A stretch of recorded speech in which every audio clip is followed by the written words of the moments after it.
हरि ओम नमः कालात्म ब्रह्मणे नमः शिवाय। जो काल, इस काल का जो निर्माता है भगवान ब्रह्मा को ब्रह्मणे नमः। दूसरे जो इस सृष्टि के मूल निर्माण में जो बसे हुए हैं भगवान विश्वनाथ को नमन करता हूँ। और तीसरे जो भगवान विश्वकर्मा हैं, चूँकि कुछ मंगलाचरण विषय से निबद्ध भी होते हैं, आचार्य शुक्ल जी जानते हैं, तो मेरा प्रणाम करने का भाव ही है कि मैं स्थापत्य पे ही अपने विषय को रखूंगा।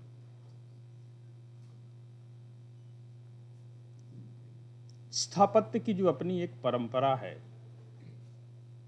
वो वैदिकी है, और वो ऐसी परंपरा है जो आज भी ग्लोबल एप्लीकेशन के नाम से सब जगह प्रचलित भी है आज भी। क्योंकि उसके जो अंग होते हैं, उसके जो फैक्टर होते हैं,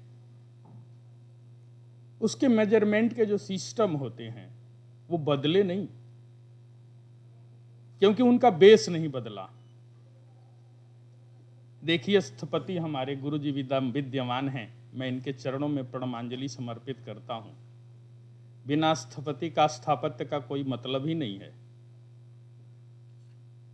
हमारे जैसे बहुत सारे तक्षक, वर्धकी और सूत्रधार पैदा हो जाते हैं यहां से। मैं वास्तु ही बोल रहा हूं, स्थापत्य बोल रहा हूं। एक स्थपति ये भी हैं, उपेंद्र त्रिपाठी जी। देख करके मन खुश हो जाता है इस प्रांगण को, इस संस्थान को। विश्वकर्मा ये भी हैं, इनमें भी वो साहस, वो विद्या, वो निपुणता, वो कार्यशैली, वो दक्षता, क्योंकि ये अधिकारी के लक्षण हमें जो अभी बोल गया, ये भगवान विश्वकर्मा कहते हैं क्षीरार्णव में। अब जब हम थोड़ा सा विस्तार इसका करते हैं, विद्या और कला दो बड़ी फेमस है। चतुर्दश विद्या, नाम गिनाने की जरूरत नहीं है, वेद, वेदांग और अन्वीक्षे, उपनिषद आदि। हम सोच रहे थे आज सुबह यही, ये गुरुजी मेरी सोच थी कि विद्या और कला में अंतर क्या है। गूगल तो हमको एक्सप्लेनेशन दे देता है, वी आर गेटिंग देयर। तो नहीं, हमें लगा शुक्ल जी तो वहां होंगे ही, क्योंकि हम लोग जैसे जब कृष्ण है तो शुक्ल की भी जरूरत है, नहीं तो पक्ष बनेगा नहीं। कैसे बनेगा? निर्माण नहीं होगा मांस का। तो समझ में ये आया कि जो बोल के वाचा, जिसका व्याख्यान हो सके, वो विद्या है, और बिना बोले जो व्याख्यायित कर दे वो कला है। मूर्ति कभी बोलती नहीं, लेकिन अपने सारे गुण धर्मों को दिखा देती है। जहां एक मां के साथ एक बच्चा को फीडिंग कराते हुए चित्र दिया जाता है, तो वहां जुआ भी जाके सहम जाता है कि क्या मातृत्व है इसका। वहां कुछ भी वाचा करने की जरूरत नहीं होती, क्योंकि वो कला है। और इसीलिए विद्या से उसकी संख्या ज्यादा है। शुक्ल जी, विद्याएं 14 ही हैं, या तो अष्टादश हैं, अधिकतम लोगों ने 32 माना है।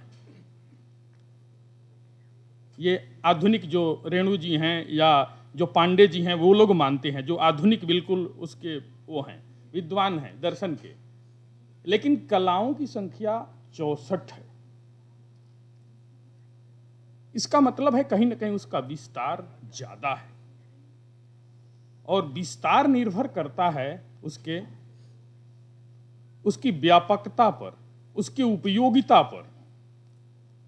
और इसीलिए स्थापत्य को सर्वाधिक महत्व दिया गया, जो आज के संदर्भ में आज के वैश्विक अनुप्रयोग में पूर्णतया कार्य कर रहा है, सक्षम है। उस एप्लीकेशन को छोटे छोटे टूल्स में डिवाइड करके हम लोग काम कर रहे हैं। छोटा सा उदाहरण, जैसे आप घर का सोचते हैं, दिमाग में, मस्तिष्क में आता है कि घर बनाना है, तो तुरंत वहां काम आ जाता है, क्योंकि स्थपति तो आप हो गए कि अरे यार डिजाइन कैसा होगा, तो सूत्रधार तुरंत वहां दौड़ के आता है, अपना मेजरमेंट लेके बैठ जाता है। तो आप मैपिंग कराने जाते हैं। ये वैदिक परंपरा का अंग था, पुराणों में भी रहा, बीच में आर्स में आया, 13वीं 14वीं 15वीं 16वीं 17वीं तक आया। मैं 17वीं तक एक बॉर्डर लाइन बना रहा हूं। उसके बाद इस पे काम कम हुआ उसके कुछ टूल्स बना के काम हुए।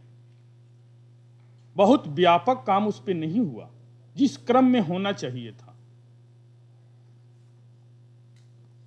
क्योंकि हमेशा किसी भी, आप देखिए, संस्कृति का ज्ञान दो ही चीज से होता है। ये बात उन्होंने एक आर्किटेक्चर साइंस के बहुत बड़े विद्वान उड़ीसा के थे, जो मूर्ति कला में भी निपुण है, दिल्ली में उन्होंने बताई थी कि स्थापत्य से और वहां के साहित्य से उसकी संस्कृति का ज्ञान होता है। कहते मंदिर कभी बोलता नहीं, लेकिन ये समझ में आ जाता है कि ये किस शैली का मंदिर है, तो यहां की संस्कृति क्या रही होगी। आप जाइए, राम मंदिर देख के आइए। गुरु जी गए थे, साक्षात्कार किया। नागर शैली का मंदिर है, क्योंकि उत्तर भारत में इसी की प्रसिद्धि रही। इस पे भी हमें लगता है बड़ा चिंतन उन लोगों ने किया होगा, वाद विवाद सब हुआ होगा, क्योंकि जब पूरे भारत स्तर पे आप बना रहे हैं तो शैली को मिक्स करें, क्यों न बेसर का करें, कहें नागर और द्रविड़ का करें। 3 शैलियां हैं। मैं हंसी मजाक में आपको अपनी बात सब कह दे रहा हूं, लेकिन हुआ कि नहीं, राम जहां के थे वहां के स्थापत्य की जो विधा रही और उससे जो संस्कृति सीखने की परंपरा बनेगी, वो नागर होनी चाहिए। इसलिए नागर एडॉप्टेड हुआ।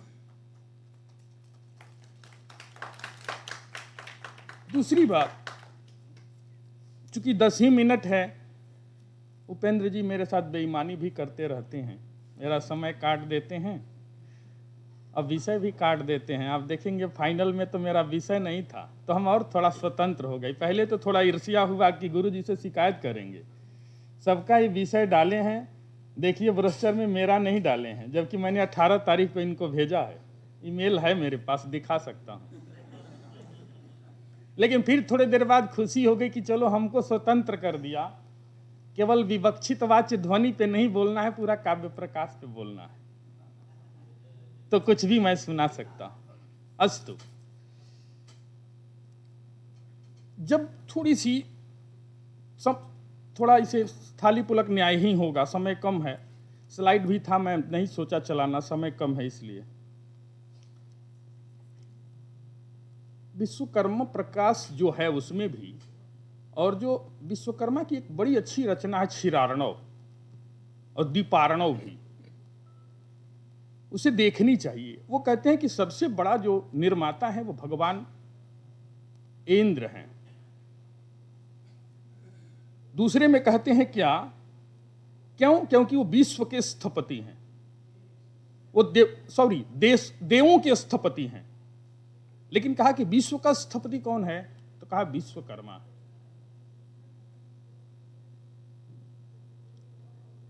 तीन चीजें महत्वपूर्ण मिली हमको, जिसमें जो परंपरागत देखी जाती है, इसका भी रेफरेंस वहीं से है, ये अपराजित परीक्षा का रेफरेंस है इसका। उसमें कहे कि क्या, तो एक कहे वास्तु, ये सामान्य नहीं है, ये आचार्य सोमपुरा भी लिखे हैं गुरुजी, जिन्होंने मानसार को, काफी का मानसार, मानसिंह के मानसार को में काम किया, और देवता मूर्ति प्रकरण में भी बहुत बड़ा योगदान है। इसलिए परिचय करा रहा हूं कि वही सोमपुरा परिवार राम मंदिर का निर्माण कर रहा है। आप लोग न जानते हो तो जान जाइए, स्थापत्य में इतनी बड़ी भूमिका है उस परिवार की। आगे मैं और भी उनके विषय में बताऊंगा, परंपरा के विषय में। तो कहा कि वास्तु मूल है, स्थापत्य और शिल्प, ये तीन भेद उन्होंने किया। तो स्थापत्य में राजप्रसाद आदि को ग्रहण किया हुआ है, और जो शिल्प है उसमें जलाशय, दुर्ग, डिजाइनिंग, कलर, ये सब सारी चीजों को उन्होंने बताया हुआ। और ये जो स्थापत्य है वो सामान्य नहीं है, एक परंपरा से आई हुई विद्या है, पता नहीं सिस्टमेटिक ढंग से डेवलप हुई है। ये भगवान महादेव शिव से शुरू होकर के और अंतिम विश्वकर्मा, फिर आगे बहुत सारी लंबी परंपरा आ गई है, इस रूप में गृहीत है।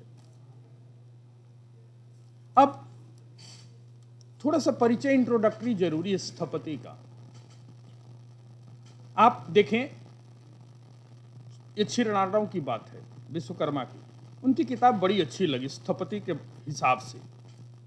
पूरी सारी चीजों को, जैसे ना हमारे सिद्धांत ज्योतिष में जो भास्कराचार्य की स्थिति है, छोड़ते नहीं है कुछ, परिभाषा पूर्वक टेक्नोलॉजी को बताते हैं और फिर लास्ट में एक्सप्लेनेशन को क्लियर भी करते हैं कि ये होना चाहिए ग्राफ। ये एक जो बुद्धिमत्ता है, वही शैली उनकी भी है।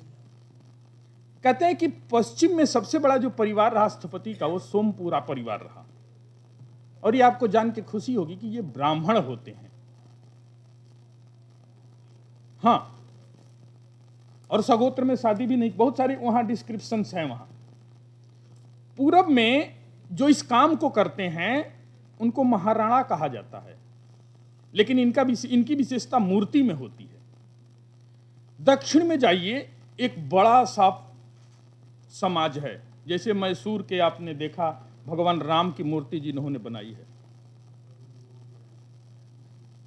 कर्मजोगी जी को, तो मैसूर फैमिली भी है, वो परंपरा से बनी हुई है। वहां विराट विश्व नाम के ब्राह्मण हैं, वो मूर्ति का काम करते हैं, दान नहीं लेते। ये देखिए उनकी विशेषता।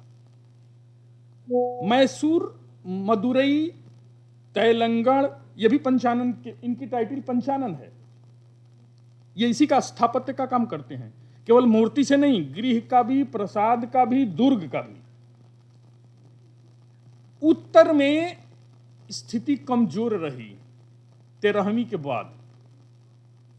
13वीं के पहले थोड़ी सी रही, बंगाल में ये कला रही, बिहार में रही, उत्तर प्रदेश में बहुत थोड़ी सी रही। यहां आपको स्थपति बहुत कम मिलेंगे, स्थापत्य के विद्वान बहुत कम मिलेंगे। क्यों? क्योंकि यहां की परंपराएं छीन गई और वहां परंपराएं कायम रही, इसलिए आक्रमण भी ज्यादा हुए। ये कारण है, उन्होंने लिखा भी है उस बात को कि आक्रमण के कारण जो आतताई थे, वो विद्याओं को, जिसे कलाकार का हाथ काट देना, किसी को पकड़ के फांसी लगा देना, किसी की कला पूरी की है उसको नष्ट कर देना, इसमें बहुत बड़ा नुकसान हुआ। इसलिए ये परिवार कमजोर रहा। जब स्थापत्य में आते हैं तो खास करके इसमें हमने इसको नोट की और थोड़ा शॉर्ट कर दें।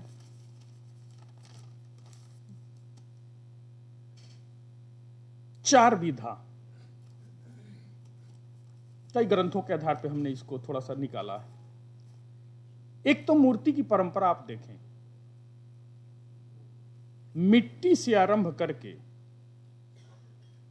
और धातु तक की मूर्ति की, प्रतिमा की बात मैं कर रहा हूं, लिंग की नहीं।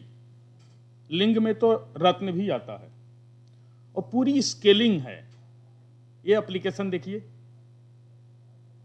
कितनी लेक्षा, कितना जौ, कितना अंगुल, ये मेजरमेंट है।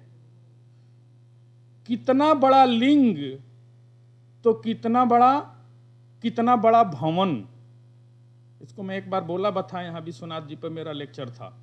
आप लिंग का प्रमाण दीजिए 20 साल 2000 वर्ष पहले का, तो हम प्रमाण बता देंगे कि वहां गर्भगृह कितना बड़ा रहा होगा। ये एप्लीकेशन थे, और उसी से नहीं, पूरे प्रसाद का मेजरमेंट आ जाएगा कि वो मंदिर कितना लंबा और कितना चौड़ा रहा होगा। इसी आधार पर विश्वनाथ मंदिर में मैं थोड़ा सा काम किया था, गुरु जी को भेजा भी था, उपेंद्र जी को दिखाया भी था, यहाँ आप शुक्ल जी थे, और वो मैं दावे के साथ कह रहा हूं कि 80% मैंने ठीक लिखा था। मैंने जहां लिखा था कि विष्णु का मंदिर है, तो कई लोग क्रॉस क्वेश्चन हमसे किए थे, वो एक जो हिस्ट्री वाले बैठे थे कि ये आप कैसे कह रहे हैं कि शिवालय में विष्णु का मंदिर था। मैंने कहा था वहां लिखा हुआ है, काशी खंड की बात है, और उसकी पूर्ति देवमूर्ति प्रकरण में सूत्रधार मंडन कहते हैं कि नहीं, जहां भी शिवस्याग्रे शिवम कुर्यात, शिव के आगे और कोई हो नहीं सकता शिव। लेकिन कहा कहे क्या, दक्षिण में जो व्यवस्था थी, चूंकि पुराने विश्वनाथ मंदिर की का दरवाजा पश्चिम की तरफ था, उसका भी कारण था क्योंकि नगर पश्चिम की तरफ था। यह रीजन था वहां। ऐसे वहां कुछ भी ऐसे अपने मन से नहीं होता। हमारे स्थापत्य में आज के जैसा साइंस नहीं है कि तिरछा जमीन है उसी में मल्टी स्टोरी बिल्डिंग खड़ा कर दिया, ऐसा नहीं होता था। हम जमीने का संस्कार कर देते थे कैंची लेके, और फिर बिल्डिंग अपने मन से बनाते थे। इसका कारण है कि खराब से खराब जगहों पे भी हमारी बिल्डिंग अच्छी, लंबी, दीर्घायु और माने संतुलित और सुंदर होती थी, जो आज की नहीं हो रही है। कई बिल्डिंग मैं उदाहरण में दूंगा, बनारस में है जहां किराएदार नहीं मिल रहे हैं। कहें क्यों? यह इसका साइंटिफिक वे है, यह इसका अच्छा एप्लीकेशन है, बेस्ट एप्लीकेशन है। इसी परंपरा में ये सारी मूर्ति की बातें थी। प्रसाद के विषय में आइए, और मूर्ति का मैं बता भी दूं बच्चों के लिए कि सूत्रधार मंडनकार सूत्रधार की सबसे अच्छी पुस्तकें हैं, जितनी भी हैं 7-8 हैं मूर्ति पे। अगर आपको मूर्ति या लिंग को पढ़ना है तो उनके किताब पढ़ें, हमें लगता है काफी हो जाएगा। That is enough for your study, पर्याप्त है, वो इतना सारा है। प्रसाद की जब बात करेंगे, प्रसाद का अर्थ देवालय, और भी होता है, घर भी होता है, महल भी होता है, लेकिन प्रसाद से जहां भी चर्चा है, जब डिवाइडेशन हमारे स्थापत्य में, वो देवालय के लिए है। जब आप देवालय को देखें तो जगती से लेकर, that is the base of temple, और पूरे जो ऊपर वो ध्वज लगाया जाता है, इसके 8 मानक हैं, 8 बीच में अंग हैं। जैसा कि एक विवाद हो रहा था, आप लोग आनंद लिए होंगे, शिखर नहीं है, ध्वज नहीं है, मंदिर की प्रतिष्ठा कैसे होगी? अरे होगी क्या, वो तो तय था, पूर्वत्रा सिद्धम, पहले से तय था, क्योंकि राजाज्ञा है, वहां कौन नियम चलेगा? ठीक है, हो गया, बढ़िया, वही सब सर्वोत्तम है। लेकिन यह शास्त्रीय बात थी और है, बाद में भी रहेगी, ये सच है। 8 अंग क्यों है? क्योंकि कोई किसी से कम नहीं है। अब ये कहीं 3 शैली मिलती है और कहीं 14 मिलती है प्रसाद के बनाने की, देवालय बनाने की। आप डीपली देखिए कितने सारे भेद और कितना व्यापक है, कितने एप्लीकेशंस हैं। एक एक पे रिसर्च कराया जाए ना तो कई हजार रिसर्च स्कॉलर केवल स्थापत्य में आएंगे। हम करते नहीं हैं। हम लोग तो घर का लंबाई चौड़ाई जान के, किचन कहाँ होगा, वास्तु कहाँ होगा, अपने को बहुत बड़ा वास्तु शास्त्री कर देते हैं, ऐप बना के डाल देते हैं, 3,500 फीस रख देते हैं, वास्तु का इतिश्री कर देते हैं। यहीं तक नहीं है, इसके आगे बहुत है। आज लोग जाने की सोमपुरा परिवार है, आज लोग जाने की मंदिर में भी ऐसे डिजाइन और मापक होते हैं। क्यों? क्योंकि राज सत्ता के तरफ से एक मंदिर का निर्माण हुआ, नहीं तो जो होता है व्यक्तिगत होता है। तो हम अपेक्षाएं रखते नहीं, घरे बनाने वाले मिस्त्री को लगा देते हैं, तनी बना दो मंदिर हमार, देखा कैसन होता, बढ़िया हो जाए, सुंदर लगे, हो गई। अरे ऐसा नहीं है, वो मंदिर नहीं है।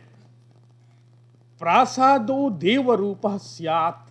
अब आप देखिए क्या परिकल्पना है, एक एक अंग है, एक एक अंग है उस पे, नीचे से लेकर पैर से लेकर के शिखर तक।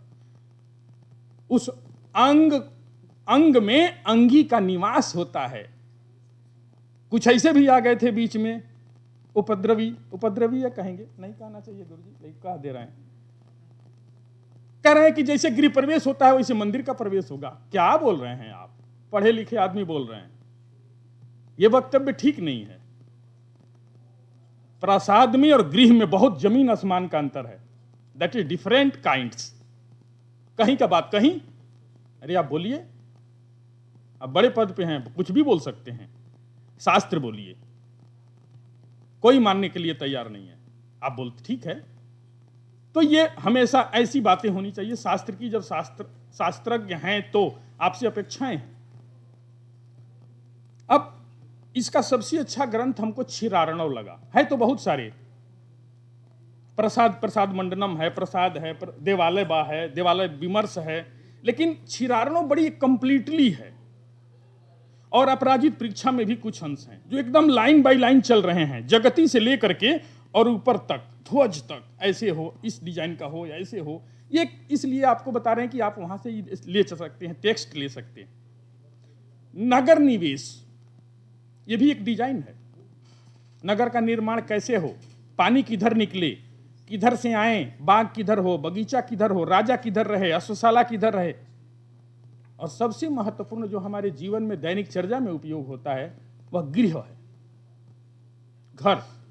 तो घर की तो बात ही नहीं पूछना, भूमि शोधन से आरंभ होता है और गृह के प्रवेश तक सारी प्रक्रियाएं इसमें निबद्ध है। हमारा टाइम होगा तो बता दीजिएगा, हम वहीं बंद कर देंगे। हो गया?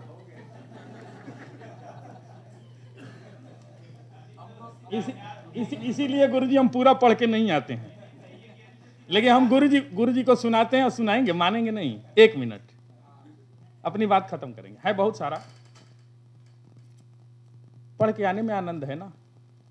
अध्यक्षीय भाषण के लिए तो गुरुजी हैं, हमें तो पढ़ने की जरूरत है ना। इनको सुनाएं कि हम कहाँ पढ़े हैं, तो फिर बताएंगे ना ये गलत रहा, ये ठीक रहा। थोड़ी सी चर्चा कर दे वैदिक वांग्मय में, बीच में छोड़ दिए। 1000 खंभे के गृह का भी प्रमाण वैदिक वांग्मय में है। अभी तो बहुत कम बन रहा है, राम मंदिर जो बन रहा है, ये ऋग्वेद में है। और आप सब लोग जानते होंगे, सहस्त्रस्थुणा आसाते करके है, आगे बढ़ रहे हैं। कुछ लोग कहते हैं कि हमारे वास्तु में ना, हमारे स्थापत्य में कई मंजिले मकान की व्यवस्था नहीं है। 2 जगह है, वैदिक वांग्मय में भी है, 3 मंजिला से लेकर के 12 मंजिला तक, ये ऋग्वेद में है जी। अभी देखिए गुरुजी पाताल में लेके चले गए, हम ऊपर ही चल रहे थे। अब केवल आज की, अभी एक मुंबई में घर बना था जिसको बड़ी चर्चा में थी, लोहे का, 24 घंटे में घर बन गया। अरे कौन नया काम किए, धातु का नगर तो यहां बसाने का लिखा हुआ है, लोहे का, अयस का साफ लिखा हुआ है, अथर्ववेद का। और स्थापत्य का जो एप्लीकेशन है ना, सबसे ज्यादा गुरुजी अथर्ववेद में मिल रहा है, सर्वाधिक। आप उसको जिस दृष्टि से देखें, मैं अपनी दृष्टि से उसे देख रहा हूं, बहुत ज्यादा है। क्योंकि मंत्र तो ऋग्वेद से ही कहीं ना कहीं से वहीं से आए हैं, लेकिन उसमें एप्लीकेशंस जो हैं वो जब मिल रहे हैं तो कंटिन्यू।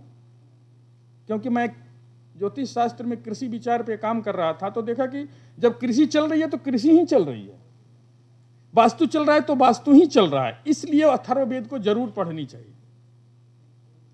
अब अभी गर्मी होने लगे तो उपेंद्र जी कहेंगे एसी चलाओ भाई, एसी घर की भी व्यवस्था थी। ये अथर्ववेद में कम से कम 4 मंत्र है। रिफरेंस मेरे पास है, कोई चाहेगा तो हम दे देंगे।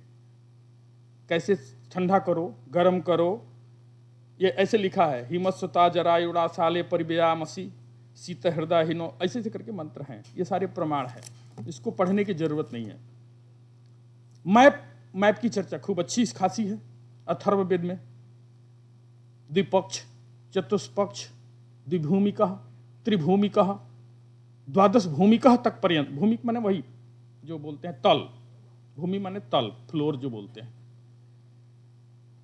कक्ष के लिए भी है, ऋग्वेद में भी, अथर्ववेद में भी है। यहाँ पाकशाला होगा, यहाँ ये शाला होगा, ऐसी तमाम बातें हमारे वैदिक वांग में है। मित्रों, अंत में मैं यही कहूंगा कि जरूरत है हम लोगों को कि हम इसके एक एक अंगों को, ये बोले ना कि एप्लीकेशन को टूल्स में बदल दें। एप्लीकेशन पे तो फिर बोलते रह जाएंगे, करते रह जाएंगे, कुछ कर नहीं पाएंगे। हम एक एक इसके एप्लीकेशन को टूल्स में डेवलप करें, छोटे छोटे। कोई मंदिर के निर्माण का केवल मैप पे पढ़े, घर के मैप पे बनाए, वो और कुछ ना पढ़े। कोई भूमि को शोधन पे पढ़े तो केवल भूमि को शोधन को ले। कोई प्रसाद के निर्माण को ले तो प्रसाद में ले। ऐसे एप्लीकेशन को जब छोटे छोटे टूल्स में डेवलप करके करेंगे तो हमें लगता है कि पहले भी जितनी शास्त्र से अपेक्षा थी उससे ज़्यादा बढ़ जाएगी, और संसार में इसकी ज़रूरत थी, है और रहेगी। अंत में मैं सबके प्रति आभार गुरु जी के चरणों में प्रणांजलि समर्पित करते हुए, आदेश लेते हुए कि एक मेरी मीटिंग है तो हम जाएंगे भी, सबसे अनुमति लेते हुए सबको धन्यवाद।